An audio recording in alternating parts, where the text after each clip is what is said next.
Assalamualaikum warahmatullahi wabarakatuh. Selamat berjumpa kembali di channel Muhammad MN Fuadi DWP. Jadi kali ini kita akan berbincang soal perdarahan, gitu ya. Soal perdarahan, dan kita sudah bersama orang yang memang berkompeten di bidangnya, Pak ya, mengurusi soal perdarahan, PMI. Oh, penyebab UDD, Kepala Unit Donor Darah Palang Merah Palang Indonesia, Merah Sumatera Selatan. Ketuanya siapa itu, Pak? Kalau ketua PMI Ibu Febi, Ibu Febi, Ibu Wagub ya. istri gubernur. Ya. Jadi kita sampaikan salam untuk Pak Ibu Ketua, Ibu Wagub, Ibu Ibu Gubernur, Ibu Febi, beliau yang memang mengurusi soal formalnya, Bu, ya, dan semua teknis itu. Tetapi kemudian kalau kita berbicara teknis soal urusan donor-mendonor ini, ya Bapak di samping kita ini. Nah, barangkali bisa Bapak cerita, Pak, bagaimana sih Pak sebenarnya kondisi di PMI itu sendiri? Apakah memang darahnya sudah cukup atau memang masih butuh donor gitu, Pak? Gimana, Pak? Cerita, Pak. Terima kasih. Ya. Assalamualaikum warahmatullahi wabarakatuh. Waalaikumsalam. Silakan, Pak. Alhamdulillah, Pak. Alhamdulillah, wassalatu wassalamu ala asyrofil anbiya'i wa ala alihi wasallam. Agak kuat dikit, Pak. Allahumma sholli ala sayyidina Muhammad. Ya. Jadi begini, Pak. Terima kasih Bapak sudah bertanya Iya. kepada kami mengenai kondisi ketersediaan darah. Jadi di saat ini karena ini sedang wabah COVID ya, pandemi, ini jelas ini sangat berdampak sekali pada ketersediaan darah ini ya. Saat ini mungkin bisa sampai berturun 70%. Oh, ketersediaan darah. Ketersediaan darahnya. Sementara kebutuhannya, Pak? Kebutuhannya ya tetap mungkin kurang-kurang sedikit lah, karena juga pasien di rumah sakit juga agak berkurang. Ya. Agak berkurang, tetapi Ketersediaan yang 70%. berkurang sampai 70%. Ya. Itu dari data-data tempat lain ya. Dan tempat kami kan baru mulai, maka kami data tahun kemarin belum ada. Iya. Nah, dari itu juga kendala yang kedua adalah mencari pendonor sukarela. Karena sekarang ini bukan orang tidak mau donor, karena dengan kondisi COVID ini mereka berusaha menghindari dulu. Oh iya. Ya, menjauhi kerumunan. Nah, itu kan seperti itu. Jadi Protokol kesehatan. protokol kesehatan ya. Jadi kalau kita sudah bisa menyambut protokol kesehatan pada kondisi seperti sekarang ini, mungkin kita masa sudah berani untuk mendonor lagi. Iya. Oke, itu aja. Nah, kemudian sebenarnya sudah apa yang sudah dilakukan oleh PMI, Pak, untuk memenuhi penurunan ketersediaan tadi, Pak? Baik. Jadi dari UDD sendiri kami mendekati semua komunitas, Pak. Komunitas yang ada di kota. Memang kami mengajukan proposal kerjasama dengan berbagai tempat. Tapi tadi beberapa misalnya sudah mengatakan, kami belum bisa itu karena ada kegiatan yang tidak bisa melakukan kegiatan di pandemi terhalang ini. protokol kesehatan, Pak. Betul. Jadi kami berupaya untuk menggandeng semua pihak, karena untuk saat ini darah itu tidak bisa dibuat di pabrik.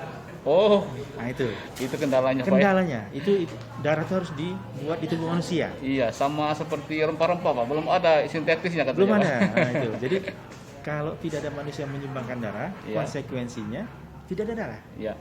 Nah, sementara kebutuhan makin lama makin meningkat.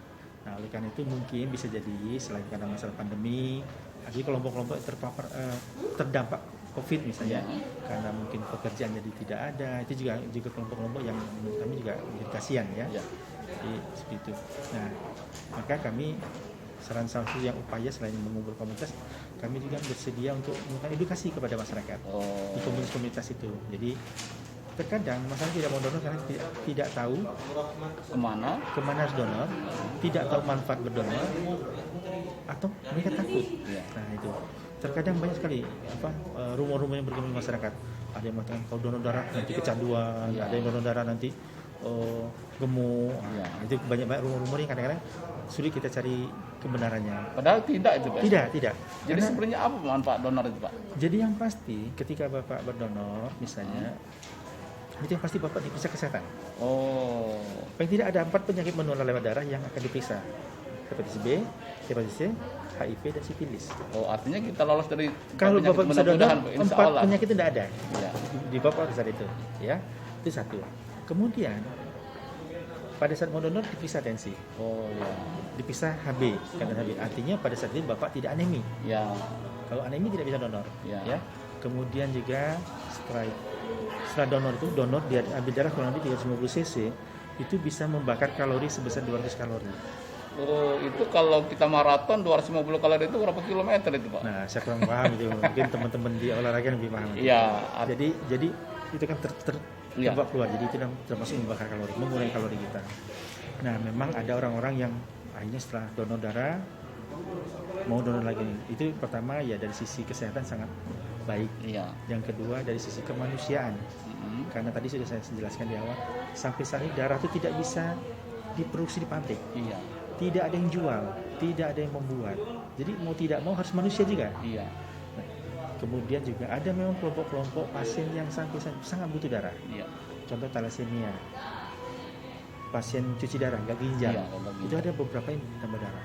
Belum lagi penyakit darah lainnya. Nah itu mau tidak mau dia hidup dengan darah. Nah ini yang jadi satu masalah yang perlu kita bantu. Belum juga kondisi-kondisi misalnya pasien-pasien trauma, kecelakaan. Ya itu kan jalan makin bagus, tapi kadang-kadang ada keteledoran, orang celaka, sebagainya. Itu yang perlu kita bantu. Pak, sebenarnya Pak, kebutuhan dasar orang-orang yang memang sangat membutuhkan tadi itu berapa sih Pak kebutuhannya untuk Sumsel itu darah? Baik, yang memang sangat membutuhkan tadi kan, betul, bukan betul. yang kondisi-kondisi Baik. ini. Ya. Jadi begini, Pak Dendi ya? Nasir. Pak Nasir. Iya. Pak Nasir.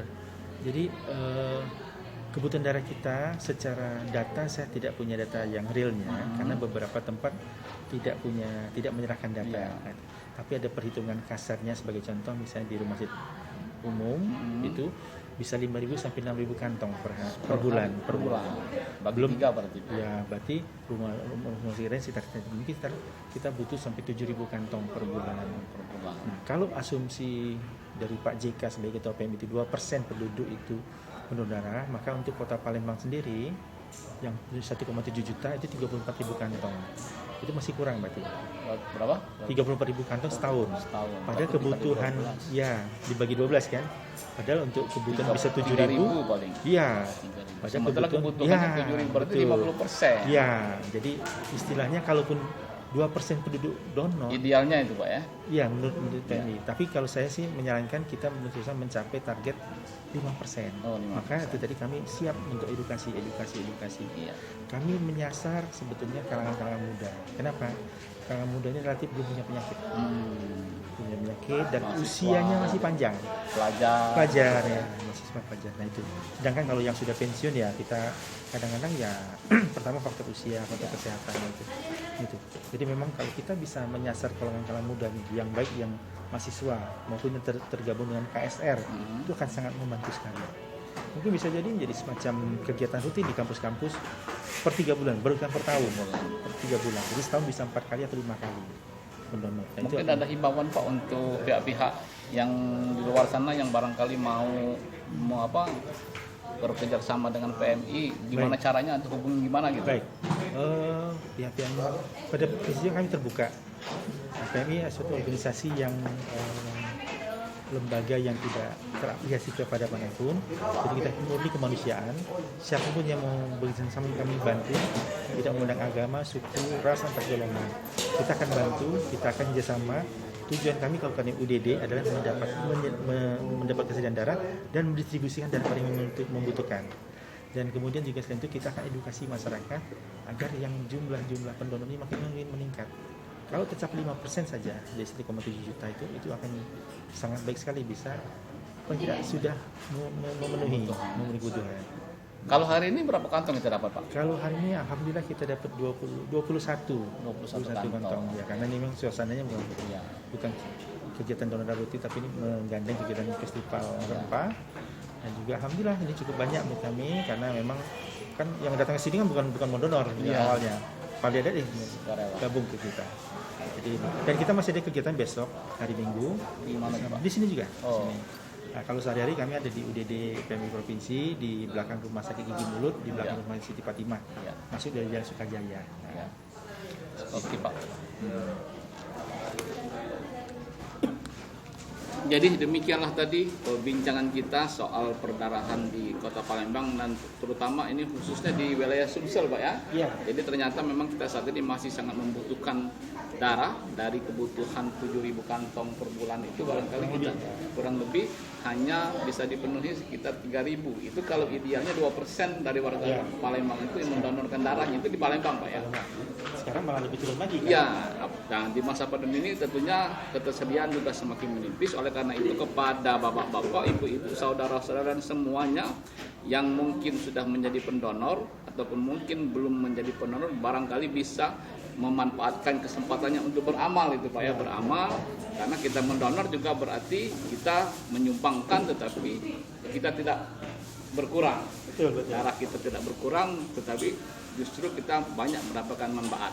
Jadi kalau boleh saya tambahin, Ya. inilah satu-satunya amal yang tidak 100%, tapi nilainya 100%. Ya. Kita tidak bisa menyumbangkan darah kita 100%, karena habis darah kita. Ya. Kita sebagian kecil darah kita bisa sumbangkan, kurang dari 10%.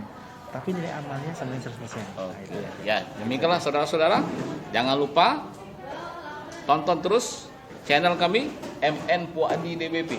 MN Puadi DWP. Silakan like, support dan share. Ya. Terima kasih. Assalamualaikum warahmatullahi wabarakatuh.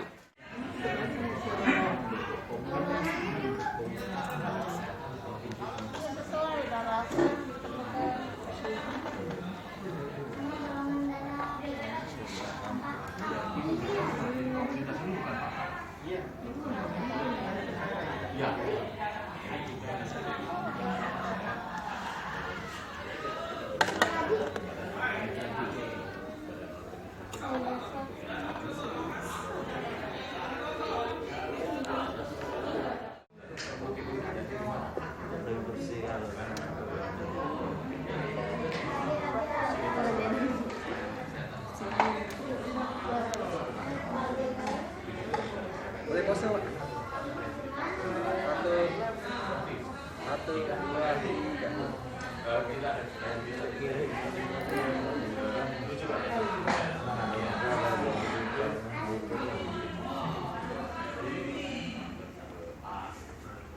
Ini yang jam berapa?